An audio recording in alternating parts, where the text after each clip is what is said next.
Every entrepreneur has a story. Welcome to Happy Half Hour with an Entrepreneur, where each episode your host, Brian Carney, will share a drink with a successful business owner and have them discuss their unique journey, gaining insight on what it takes to be an entrepreneur and the different ways to get there. Brian isn't just a beer nerd, he's also the co-founder of River's Edge Advisors, a financial planning firm headquartered in Delaware, specializing in working with business owners. It's time to pour yourself a drink and enjoy a happy half hour with an entrepreneur. Hey everyone, welcome to Happy Half Hour with an Entrepreneur. I'm your host, Brian Carney. My guest today is Olivia Luper of Lexicon Content Development. So how does someone with no background in economics become the voice for dozens of financial advisors and CPAs across the country? Well, Olivia's going to tell us that today. Olivia's a classic example of identifying a business need and creating a successful business to cater to that specific niche. So for our conversation, I'm going to be drinking a Dogfish Head beer that I've never had before called Mango Smoothie. Smoothie like JB Smoove from Curb Your Enthusiasm, one of the greatest characters of all time. Yeah. Olivia, welcome to the show. Thank you. I'm glad to be here. Yeah. So what are you going to be drinking? I picked something very appropriate to where I'm from. It's Funky Buddha Floridian Hefeweizen. And the top said positively Florida. So how could we go wrong, right? Yeah. So you are in Florida right now, which is great. I'm sure it's warm there right now, as it is here in the great state of Delaware. It is so warm, but it doesn't change much around the year. So we're used to it. That's good. Perfect. Well, let's jump right in. So why don't you tell us a little bit about your business? Yeah, sure. No problem. So, by my talents, by, who I am, what I've been good at my whole life has been writing. So I started in this business just saying, hey, I really would like to get back into writing. My son had just been born when I started my business. And my mother-in-law asked me, hey, Olivia, I know you've been a teacher, but you just finished your master's degree and you had your son. What are you going to do? And I was like, I don't know. I want to do some writing again. I'm thinking about content writing. And she said, well, not for nothing, but financial advisors, I'm in the financial advisory industry. She's not an advisor herself, but a business consultant. And she said, financial advisors are looking for good finance writers. There really aren't that many out there. So, if you can hack it, it might be something that you like. So, I'm here with a baby and my husband is going off to work every day and I have a few hours when he takes a nap. So I said, hey, what the heck? I'm going to try writing these blogs. And at first it was really hard because I don't have a background in finance. Sure. So a lot of reading, a lot of books, a lot of online reading, Michael Kitchis and, all the people that they're like big names in the industry. I just read everything they had out there I could possibly learn. Yep. And of course, the more you learn, the more you realize you don't know. Sure. So it's an ongoing process. But I just started out writing blogs. And then what happened was the advisors that I was working with were really happy with the product, but I felt like they didn't know what to do with them next. Yeah. So I was like, okay, I know that I do this in my business. I market myself, as a writer and things like that. So why can't I just use the same content marketing principles I use to promote my business to promote theirs? Right. And, there was a learning curve there as well, because yes, we're both service-based industries, but, you're catering to, I'm B2B and advisors B2C. So there's a little bit of a difference, but, again, so back on my journey, learn everything I can about content marketing, use what I learned in my own business and, take everybody's advice along the way. And, sort of that's how we ended up here today. That's pretty. So how many clients do you have at this point? It's so funny that you asked that because my husband who works with me now, he and I were just trying to figure this out the other day.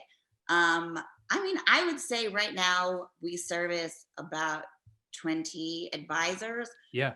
One-on-one, but I also provide services for larger marketing companies for their advisors. Oh, cool. So there's my group, and then there's, the second, the first removed group of advisors that I write for, but don't speak with them one-on-one. So your business is like the most niche thing ever. Like is there even a competitor out there that's doing this for that specific target audience? Well, yeah, there is. And I'm actually pretty good friends with her. Her name's Zoe. And she's with Perfectly Planned Content. And she started her business a few years before I did. I think it was only a few years, but interesting. She's just like me. She has an English background. Yeah. I connected with her early on. Our business models are very similar. But I think beyond us, it moves into like different branches. Like I know, there's Snappy Kraken, and they have just like email marketing that you can buy that's sort of already made. Yeah. You can join content libraries, but really it's just her and I, and that have this very similar business model, and we're both, we're in it, man. Like Yeah. we're like, going back and forth, and hey, you looking for more writers, looking for more help, and it's definitely a good niche to be in, because we get to work with like some pretty amazing people. Yeah. And this is gonna sound so corny, but I mean, financial advisory, the financial services industry, I mean, it changes people's lives. Sure. I mean, my life has changed since I started writing for the industry, and not just because I'm making an income, but because I know what to do with it. Yeah, it's funny. I was going to ask you that, if all the research you've been doing, that's helped you with your own personal finances? Oh, immensely. Yep. I mean, I am notoriously bad with money. Right. I grew up with, a silver spoon in my mouth. I never had to think about what anything cost. Sure. In my family, it was like the kids shouldn't have to worry about money. That's all well and good until your kid grows up, and they have to, figure these things out on their own. Sure, you got to be like your trust officer and everything, but he really doesn't care. Right. I mean, day to day, you got to take care of yourself.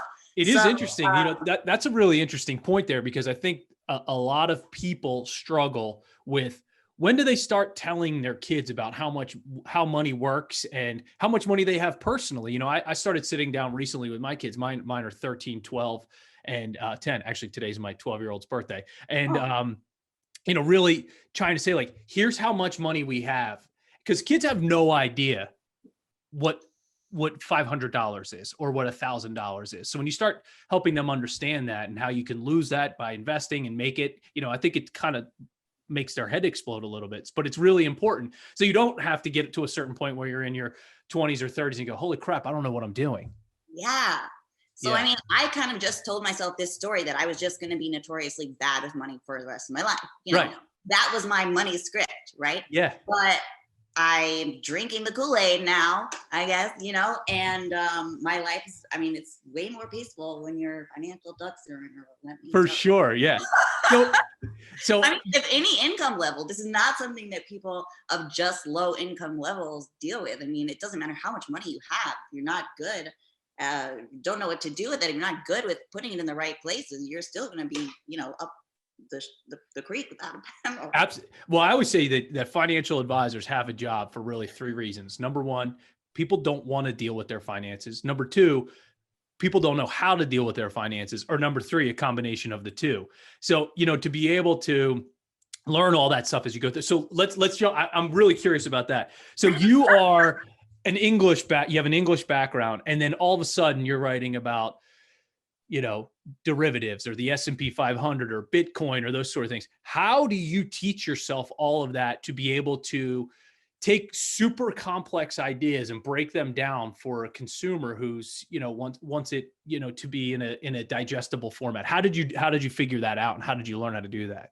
Well, okay. I think that my advantage of not coming from inside the finance industry is that I don't understand these deep, complex concepts. And the truth is, I don't actually have to all the time. I feel like there's a bridge. So there's you, financial advisors, you have this deep, complex understanding.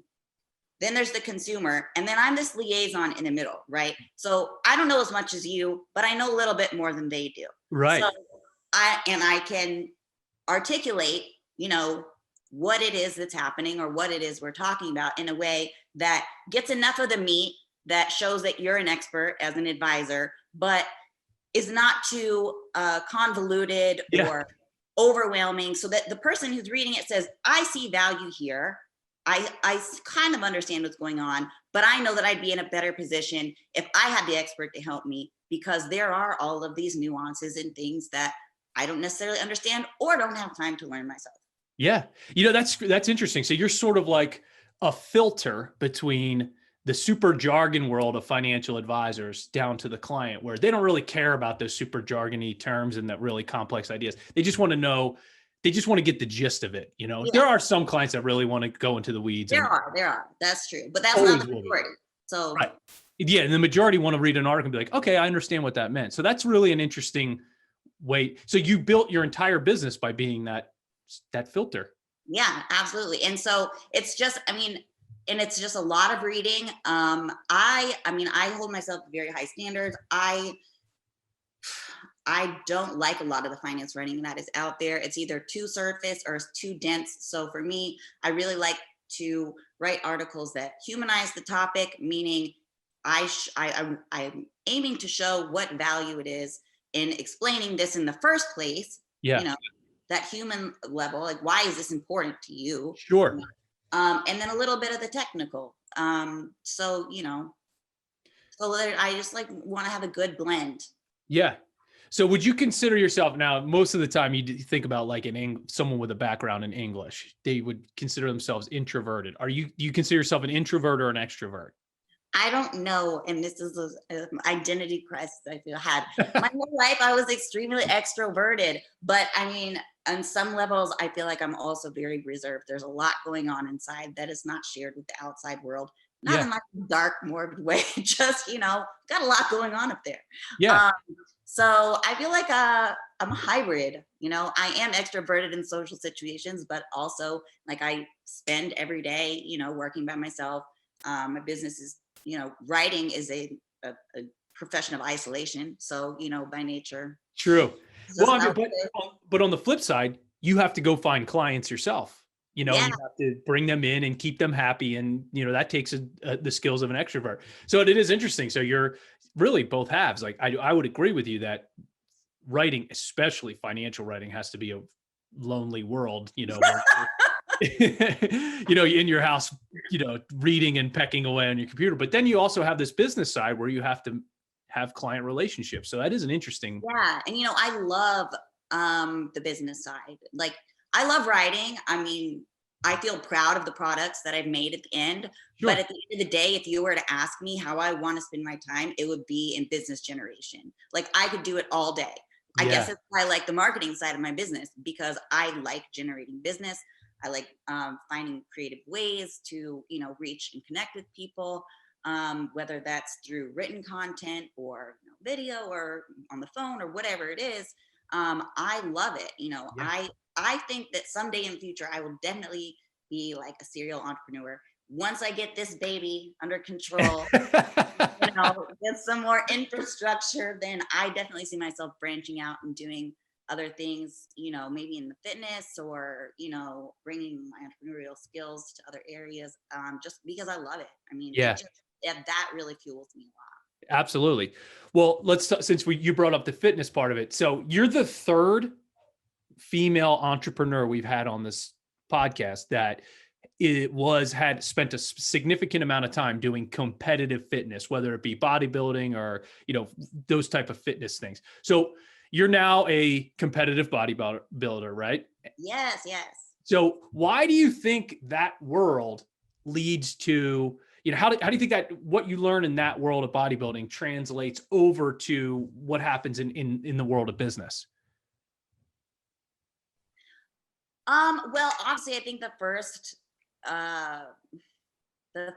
carryover really is just discipline. Obviously being an entrepreneur and starting a business, they say, if you're gonna spend like 3 times as many hours working on your business as you would like a regular salary job. Like it's just taxing. You've got to put the time in when times are good, when times are bad. Doesn't matter. Like it always needs your attention, like a pestilent child. Right. But I was thinking about this recently, and I think it's like this principle of like progressive overload, right? So like when you start your business, you start out small and then you take on a little bit more and a little bit more. And in bodybuilding, you use progressive overload in the gym increasing your weights each session or each set to build strength. And I feel like no matter what area of life that you're in, but especially in the gym and in business, it's this progressive overload that strengthens you to like take on more and become better. So it's that 1% every day. Yeah. That 1% better. And you're the more you do it, whether it's, lifting a dumbbell or, putting in that extra time at work or, taking on a client that you didn't think that you could handle, but you blow it out of the water. Like you build this mental toughness within yourself that allows that you say, hey, I can do this. I am hard and I can do this. Yeah. And you keep building upon it like a callus and you just get, better at it. Yeah, that's interesting because, your brain definitely is a muscle. So working that and like sort of pushing through those barriers that a lot of times you can say, all right, well, there's no way when I started doing this, I'm making this up, squat 270 pounds. Right. Yeah. And then all of a sudden you do, and you're like, okay, well, maybe I can do a little more. And then progressively it continues to go up. So that does make a lot of sense. I have to admit the discipline thing I always admire about, people that are really into this fitness world. So I have to ask you, yeah, the meal that you ate the most often when you're getting dialed in for like a show or something, what is that meal that you eat every day? It's chicken and asparagus. And are you so sick of it, or have you made that shift from I'm eating for fuel exclusively and not for enjoyment / taste? Yeah. Okay. Well, here's the thing. So you have your off season and you have your competition season. So off season, you get higher calories every day. You get more food. You're not really hungry. You shouldn't be hungry because you're trying to put on muscle mass. So when you get into competition season, it's like when, it gets tough, and you get hungry, and that's when you want to do things you're not supposed to do. But you're so hungry that you're just happy for whatever food you get. So there's really you would eat dirt if your coach told you could eat dirt because you just are happy you get to eat something. Right. So, on one hand, you get sick of asparagus. So you're excited for the moment that you can eat something else after your show. But at the same token, you're just happy you get to eat. Got it. I get that totally. What was the first thing that you ate after your first show when sort of like you were allowed to eat whatever you wanted? Well, my coach at the time and a lot of people bring like junk food in their suitcase to the show. So like when you get off stage, you can eat something right away. You like house a Twinkie? What? You like house a Twinkie as soon as you're done? Yeah. This is a very common thing. I really wanted donuts, but I couldn't find a donuts near the Miami Convention Center at 4:00 in the morning. So I had ordered these gigantic cookies. And this is another thing in the bodybuilding world, oversized, overstuffed baked goods. I order them from all over the country for like $12 a cookie, $20 a brownie. It's kind of ridiculous. But anyways, I did when in Rome, it was my first show. So I ordered these gigantic cookies from Kentucky and they were amazing. They were amazing. It was just heaven. Anything probably would have been good, but yeah, they were good. I would have been happy. I love it. That's great. Carbs. Yeah. So let's talk real quick about, so now you work with your husband. And yeah. How has that been? You guys work, you live together all day, you work in the same office all day. We do. You're basically 4 feet apart all day long. So how has it been working with David? I love working with David. I don't know if you would say the same thing, but I really liked it. It was interesting at first. And honestly, after like the first 6 months, we kind of both looked at each other and were like, can you believe we're doing this and we haven't killed each other yet? Like, we're opposites. Like I'm the ideas person. I'm constantly telling him all these great and wonderful things I want to do for the business. And he's like, okay. And he's like the practical, like logistical. He's like, first, let's take care of this, Olivia. Like I told him the other day, wrote him an email, schedule a meeting with me to go over my ideas. And he looked at me and he said, excuse me, you want me to schedule a meeting with you to go over your ideas? I was like, yeah.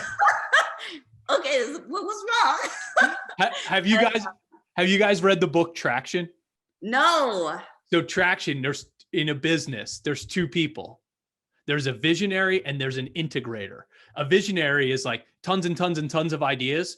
and just like they can't turn off the ideas. And then the integrator is the one that actually makes those ideas happen. So it sounds like a perfect business structure. And like all the things that I struggled with before, like putting things in my CRM and, you know, all of this stuff you have to do back office. He is so great at it. He's so organized. We have spreadsheets now. I mean, no, that's all the stuff I hate when I have to go to a meeting and then, you know, we have a dictation software that I talk into my phone, and it takes little to no effort, and I hate doing it but it needs to get into the CRM. So I'm with you on that. That kind of stuff I hate doing. Yeah. So it's really great. Like he's really good at helping me like prioritize, keep things organized, keep, you know, everything in line. And so it's been working really well. And, you know, I go to the gym a lot, so we have a little time apart. That's good. Yeah. I go to sleep at like 8:00 at night, like right. So, you know. I love it. So you get this idea, you said from your mother-in-law? Yeah. So from your mother-in-law has this idea that, hey, financial advisors are horrible at writing and they want someone to write and they need help. How long did it take for you to go, all right, A, she's right, and B, we're going to do this? Like how many clients did you get? No. Oh, really? Well, okay. So maybe I cut you off, but between the time she proposed, I started doing it, and which they usually come. They live in Louisiana, so she came and visited. They usually come for like 3 days. So in the course of that 3 days, we had decided that I was going, first I started writing blogs before I decided I was going to like do the whole business thing. I just was like, I want to be freelance. So then it was working out really well. The clients were really liking what I was writing. So I guess maybe it was the next trip she was here, and she said, let's start your business. She said, go in LegalZoom, become an LLC. Wow. Go to this website, get a logo. And then after that, I built my website. After I got my logo and my, you know, own business ownership license through Florida and all that crap, I built my own website, still the same one. I mean, I update it all the time, but I did that through GoDaddy, and then started building my email list. Obviously, she helped me out there in the beginning too, and gave me some of her contacts that I could reach out to. Sure.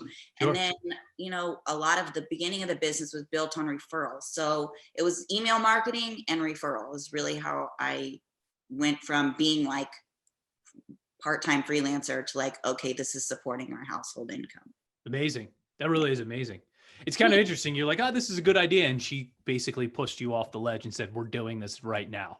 Yeah. So, and all it was in the beginning, I was like, oh my gosh, thank you so much. She's like, no, you, and she'll like, so humble. She's like, no, you did this. She's like, you could have done nothing. Right. But you didn't. She's like, you took and ran with it. So, and I was like, I don't know any good way. I'm very obsessive. This is why bodybuilding works for me. Sure. And entrepreneurship. Bill, I don't have a stop button. Yeah. Just keep going. Hence the ideas that David has to deal with. Yeah. So tell us a little bit about Advisor Fit and what's that? I saw that on your website. So that's a good combination, it seems, between the bodybuilding world and your work life. Yeah. Well, I'm ashamed to say that I haven't been recording as much as I wanted to, but you know, business things happen, and yes, you should be blessings, of course. But you know, it's a video series that I started called Get Advisor Fit. And it was using fitness analogies to explain marketing principles to financial advisors. So, yeah, I mean, even if you're not a bodybuilder, I mean, some of the things are still easier to understand through analogy, right? So, always. I think one of them that I did was on like social media and content marketing is kind of like dieting and working out, right? You can work out all you want. But if you're going to go home and just eat 2 pizzas and drink a 6-pack of beer, your working out is not going to help you at all. Cheers. Cheers. But you know, my analogy was social media. So like you can post on social media all day, but if you don't, you know, put posts to direct to your website, if your website isn't set up to collect leads, if you aren't nurturing the people who do become leads with email marketing, then you're exercising, but you're not being productive. Yep. You're not going to see any physique changes. There's no real plan there. Yeah. And it's just Yeah. kind of, I mean, I'm trying to think of like an advisory analogy. I mean, you can throw some money in the stock market, but if you don't have an investment plan or tax drag management strategies, Yeah. you're investing, but you're not going to be as productive as you could be. Absolutely. Yeah. So what do you think most advisors, when they go to hire you, why do you think A, they hire you, and B, what are their reservations about hiring you most of the time? Let's start with the reservations, because I think that it's pretty common. The advisors don't really know what I'm talking about. Right. So I've got to find a way to explain it. That is, someone can understand who's outside of marketing. And they don't really know what they need to move forward. What is going to help them with X, Y, and Z goals. So, obviously that's the first thing. It's a lot like financial planning in that way, figure out what the goals are. First you figure out where the liabilities are. If you have a bad website, we have to fix that first. If you don't have your social media set up, we've got to fix these things first, get the infrastructure in place. Then we identify the goals. Is it to drive web traffic? Is it to increase your social presence? Is it to gain earned media? It just depends what your goals are. And then we can strategize from there. But I think that the reason that they do end up hiring me over, I would say, like another option is because I do my best. I think, I don't know. I mean, I think that is because I don't know no of my two advisors have the same plan each month, right? So each advisor comes to me with different things that they have set up, different resources. You have your podcast. Not everybody has a podcast. Some people do webinars. Some people don't do any of it. Right. So your plan is not going to look like everybody else's plan. Sure. I do have packages on my website. They're baseline, but everything is catered to each firm or each advisor based on what they need. And I think that ultimately that's why, because they know that I'm going to be there to guide them to do what's best for them, and not necessarily just what everybody says you should be doing. Right. Well, that's you to be able to come up with an individual plan for each advisor and then create content that matches that plan. That has to be a significant amount of work, especially if you're dealing with 20 people going in 20 different directions. It is, but you've got your core marketing principles. I know what is going to get. I know if I put in X, what Y is going to be. It's just tweaking it to fit your firm. So putting out your content. That's why everything that I write is custom. Nobody ever gets anything that's reused. It's not coming from a bank. It's written based on what you do, the people that you serve, and what your target audience is. And honestly, like, that's been the biggest struggle, is that I'm a control freak, but also it's hard to find help because I feel like the content that I create is pretty darn good, and I can't find anybody who can do it the way that I do. So that's as a business owner, that's my struggle, because very common business owner problem. What? Very common business owner problem. Yeah. Yeah. I'm getting better with it, but it's a process. Well, and it is difficult to scale your business if you're doing that. So I get it. A very common problem for sure. So tell us a little bit about how the pandemic affected your business. I mean, obviously you're a virtual office, but how did the pandemic affect you guys? The pandemic was really hard, and only because, personally, as a home-based business, it was hard because preschool was closed, and I have a 3-year-old. Well, he was 3 at the time. So all of a sudden, my right-hand man is babysitting. Well, you're not babysitting, it's his kid, but you know what I mean. Sure. Watching our 2-year-old, and my kids are trying to do virtual school, and I'm trying to write for every advisor who is frantically trying to get emails out to their clients. And I don't blame them. I'm trying to get them out too. But trying to work with everybody home. The little one, he would hear me on calls and then start, banging on the door. Common problem. I know everybody had it. But I hate to say this, I guess, about business did pick up during the pandemic for me, but I think that's just because I serve financial advisors who serve people who were panicking about their money. So naturally, we need to communicate with them more in very soft, calming, but informative ways. So demand was high during the pandemic for sure, especially from February, March, April. And I think because the demand for financial advisors escalated, demand for marketing and client outreach escalated. So, I can't complain there. For sure. The thing that's interesting, I think, about this pandemic, and it's almost across the board virtually. If you didn't go out of business during the pandemic, you had an incredible year. Now, you can take hotels and restaurants out of that situation because that was a nightmare for them. But, most people really had incredible years because there was everything sort of circled back to the pandemic. And, like you said, clients are freaking out. They need help from their advisor. Their advisor wants to be proactive and talk to them. So that's like sort of like a perfect storm for you. Yeah, it really was. And it taught me a lot. I mean, I went from, mostly writing about evergreen content to all of a sudden there's a financial crisis. I'm 1.5 years into my business, not without a finance background. So I had to learn very, very, very quickly, what an inverted yield curve was and what that meant, and was there a recession coming, and all of these things. And so, I mean, it was great because I was able to help a lot of people, a lot of advisors. It was great because I learned a ton. A ton.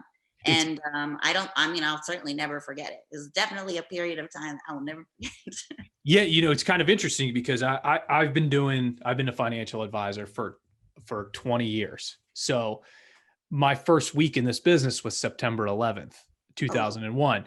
So I've seen multiple, aggressive downturns.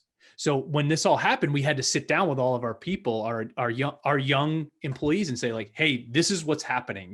This is what's going on. You just need to talk to people. And, so having your first crisis a year and a half in is probably, and I kept saying the velocity of the volatility in the market during that 22-day trading period was insane, and probably had people reaching out to you left and right. So, I mean, to be able to have to learn all that stuff, to be able to communicate it effectively, a lot of anxiety all around for sure during that period. Yes, I definitely was feeling very anxious, but, It's one of those, mental toughness made me tougher. So as a business owner, if you can sort of look back on your span of owning a business, what do you think the biggest mistake that you made was that helped shape you to where you are today? The biggest mistake that I made. And don't say hiring David, because he's going to get real. No, it was probably being afraid to hire sooner. And I know that, and I knew it because I work with a lot of business consultants too, that I've written for. I know that they tell you to not wait until you're in the weeds to look for help. But you worry about your cash flow and about your revenue, right? So you're like, I don't know if I can really afford this. And so you don't want to put yourself in a bad position. Right. And, especially as a young business, I didn't want to overstretch my business. I wanted to keep things positively flowing. And I wish I would have just taken the leap sooner because now, I'm more established and I've learned a lot more. But I could maybe be 2 or 3 paces ahead if I had just bit the bullet and gotten help sooner. Yeah, it's interesting. You brought up earlier about how you sort of hesitate to relinquish control of your writing, and that's sort of one. I think one of the biggest themes to owning a business is the cash flow fight versus you needing help fight. And it's sort of like, well, I'm worried about cash flow, so I'll just keep doing these things that I hate doing, even though I know I need help because I'm afraid to hire someone. Yeah. And I even asked my financial advisor, I was like, what's the magic number? How do I know when it's okay? You know, and I was like looking for like this black and white answer, like you make this and blah, blah, blah. Then you can hire this much. And, you know, I wish I would have just jumped in and said, you know what, I'll make it up somehow if I get flipped over, because it's done my whole life.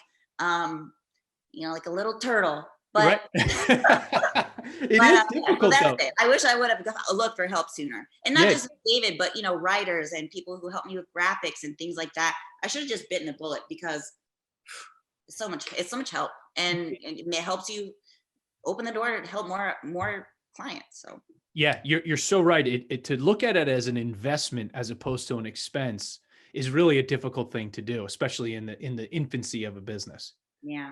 Yeah. So that's exactly right.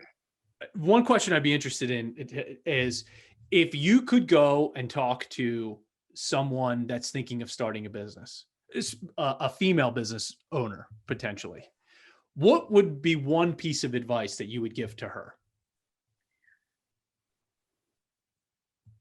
Don't be afraid to be different from everybody else. Mm-hmm. Find your niche and stick to it. No matter what anybody says, it might take you a little bit, but it is so worth it in the end to not generalize. I am a firm believer in niche marketing. I see every profession, writers, designers. I mean, pick a group of people that you want to work with. It is so much easier to target them. It is so, I mean, not target in a bad way, but connect with them. And it's so much easier to get business. If you try to serve everybody, you're going to end up serving nobody. That is great advice. The idea of being a specialist in a highly focused clientele is great advice. It's just so much more rewarding too. I mean, it's good all around. Yeah, for sure. Well, this is awesome. I really enjoyed our conversation today. Thanks. Me too. It was so much fun. Yeah. If you'd like to learn more about Olivia and her company, go to her website, lexiconcontentdevelopment.com. And if you'd like to learn more about how my firm helps business owners with their financial planning, visit riversedgeadvisors.com.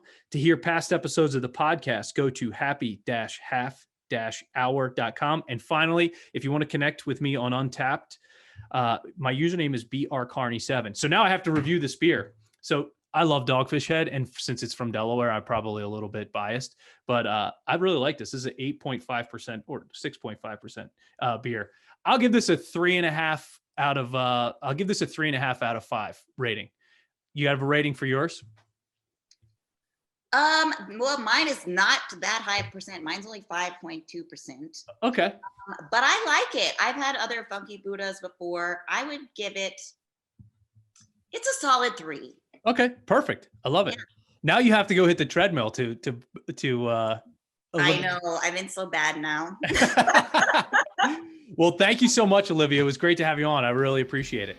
Thank you. You too, Brian. Take care. Thank you for listening to Happy Half Hour with an Entrepreneur, sponsored by River's Edge Advisors. For more information on how River's Edge Advisors can help you, visit their website at riversedgeadvisors.com. If you'd like to connect with Brian Carney for business advice or just to share a beer, follow him on Instagram at riversedgeadvisors_LLC.